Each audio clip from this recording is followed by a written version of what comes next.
দলিল প্রমাণ থাকে তাহলে তুমি সেটা যাচাই বাছাই করে তাকে তাম্বিহ করতে পারো, তাকে সতর্ক করতে পারো, তাকে বুঝাইতে পারো।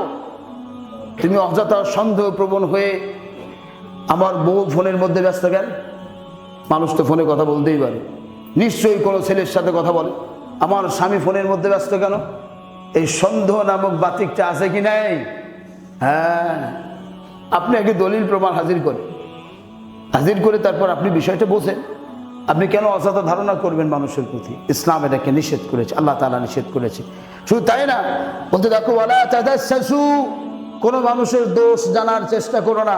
কারণ তুমি তো সুই, তোমার পিছনে একটা তুমি তো চালুনি, তোমার পিছনে হাজার ছিদ্রা, তুমি সুইয়ের ছিদ্র কেন খুঁজতে যাও? সেই কবি বলেছেন তোমার পিছনে কি তুমি চালুনি, আর চালুনি দিয়ে যখন চালে চালুনির অনেক ছিদ্র না? তুমি আর তোমার কত দোষ। তোমার দোষ যদি মানুষ জানে, তোমার মুখে মানুষ থুতু দিবে। তুমি আরেকজনের দোষ কেন দেখতে যাও?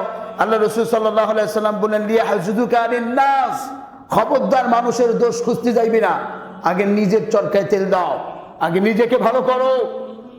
এজন্য নবীজি বললেন ওয়ালা তাদাসসু, কোন মানুষের দোষ খোঁজার চেষ্টা করবা না। ওয়ালা তাদাসসু ওয়ালা তাহাসসু, কোন মানুষের দোষ খোঁজার চেষ্টা করবা না। ওয়ালা তাজাসসু, কোনো মানুষের বিষয়ে গোয়েন্দাগিরি করবা না। আমাদের স্বভাব আছে না, নিজের বাড়িতে খাবার নেই, মানুষের হাড়ির খাবার আজকে কি রান্না করলে সেই গোয়েন্দাগিরি শুরু করে দেয়। এক শ্রেণীর মানুষ আছে কি নাই? ওয়ালা তানাফাসু, এই পরের সম্পদে লোভ করবা না। তোমার আল্লাহ যা দিয়েছেন সেটা নিয়েই খুশি থাকো, এত পরস্পর লোভ করার দরকার কি? ওয়ালা তাহাসাদু, হিংসা করবা না।